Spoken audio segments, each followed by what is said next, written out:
UP के बाद अब माया नगरी में साइकिल दौड़ाने की तैयारी। महाराष्ट्र में दिखेगा अखिलेश यादव का पावर शो। अपने 37 सांसदों के साथ अखिलेश यादव मुंबई में करेंगे चुनावी शंखनाद। अखिलेश यादव मुंबई में दिखाएंगे अपनी सियासी ताकत। क्या अखिलेश का पीडी फार्मूला अब मुंबई में करेगा काम? इंडिया गठबंधन पर प्रेशर पॉलिटिक्स या सपा के विस्तार का प्लान? चलिए आपको बताते हैं।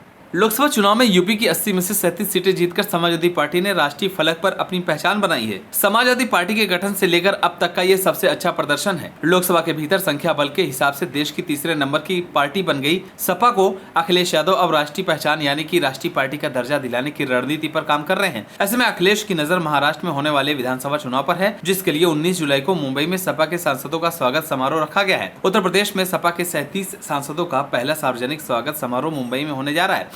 इससे पहले अखिलेश यादव अपने परिवार के साथ 12 जुलाई को मुंबई के जियो वर्ल्ड कन्वेंशन सेंटर में मुकेश अंबानी के बेटे अनंत अंबानी और राधिका मर्चेंट की शादी में शामिल हुए थे। इसके अगले ही दिन 13 जुलाई को मुंबई में उन्होंने सपा पदाधिकारियों और कार्यकर्ताओं के साथ बैठक की थी। अब सपा सांसदों के मुंबई में स्वागत समारोह के लिए प्रदेश अध्यक्ष अबू आजमी ने बड़े स्तर पर तैयारी की है, जिसके जरिए माना जा रहा है कि सपा महाराष्ट्र विधानसभा चुनाव में अभियान का आगाज करेगी। इसीलिए सिर्फ सपा सांसदों का स्वागत ही नहीं बल्कि सियासी समीकरण साधने की भी स्ट्रेटजी है। उत्तर प्रदेश में सपा सांसदों का मुंबई में स्वागत का कार्यक्रम के साथ साथ अखिलेश यादव के पीडीएफ फार्मूले को अमली जामा पहनाने की स्ट्रेटजी बनाई गई है। लोकसभा सांसद सबसे पहले मणि भवन जाएंगे, जहां महात्मा गांधी ने समय बिताया था। इसके बाद सभी सपा सांसद चैत्य भूमि जाकर संविधान निर्माता डॉक्टर भीमराव अम्बेडकर को श्रद्धांजलि देंगे। साथ ही शिवाजी पार्क मैदान पर छत्रपति शिवाजी का अभिवादन करेंगे और उसके बाद सिद्धि विनायक मंदिर में दर्शन और माहिम दरगाह भी जाने का प्लान रखा गया है। इस तरह सपा ने मुंबई से दलित, पिछड़े और मुसलमान को सियासी संदेश देने का प्लान बनाया है। समाजवादी पार्टी 2024 के लोकसभा चुनाव में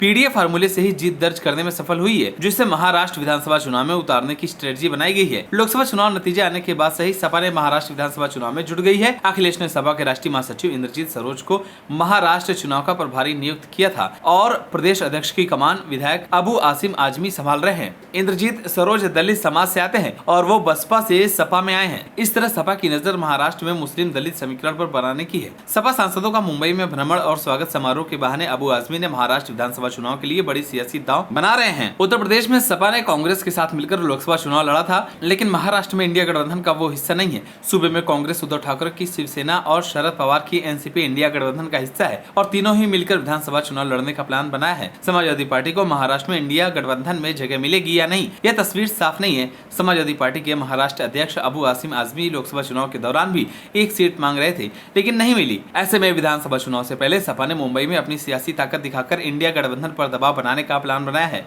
अखिलेश यादव ने 13 जुलाई को मुंबई में सपा पदाधिकारियों और कार्यकर्ताओं के साथ संवाद किया था। इस दौरान अखिलेश यादव ने घोषणा की थी कि सपा आगामी महाराष्ट्र विधानसभा और महानगर पालिका चुनाव गठबंधन के साथ लड़ेगी, लेकिन अगर समाजवादी पार्टी को नजरअंदाज किया गया तो पार्टी अकेले ही किस्मत आजमाएगी। समाजवादी पार्टी के राष्ट्रीय अध्यक्ष ने दोनों ही सूरतों में पूरे संगठन को बूथ स्तर तक तैयार रहने के आदेश दिए हैं। अब मुंबई में सांसदों के सत्कार समारोह में सपा अपनी सियासी ताकत दिखाकर इंडिया गठबंधन की घटक दल कांग्रेस, उद्धव ठाकरे की शिवसेना और शरद पवार के खेमे पर दबाव बनाने का मन बनाया है, ताकि आगामी विधानसभा चुनाव में सबसे ज्यादा सीटें हासिल की जा सके।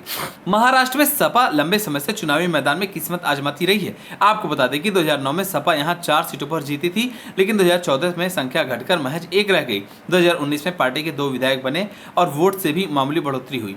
महाराष्ट्र में सपा का सियासी आधार मुंबई के मुस्लिम इलाके तक सीमित है, उनमें भी खासकर उत्तर प्रदेश के प्रवासी मुस्लिम के बीच। लेकिन उनकी कोशिश है कि अगर यहाँ विधानसभा चुनाव में इंडिया गठबंधन का हिस्सा बनती है तो 8 से 10 सीटों पर ही सहमति हो सकती है। ऐसे में देखना है कि कांग्रेस, उद्धव ठाकरे और शरद पवार क्या सपा को महाराष्ट्र में सियासी जगह देने के लिए रजामंद होंगे, क्योंकि सपा का जिस वोट बैंक पर नजर है वो महाराष्ट्र में कांग्रेस और पवार का है। ऐसे में क्या वो सपा को जगह देकर अपने वोट बैंक में एक और साझेदारी बनाने का जोखिम भरा कदम उठाएगी? आप सभी को क्या लगता है हमें कमेंट कर जरूर बताएं। अगर आप नए तो हमारे चैनल को सब्सक्राइब करें।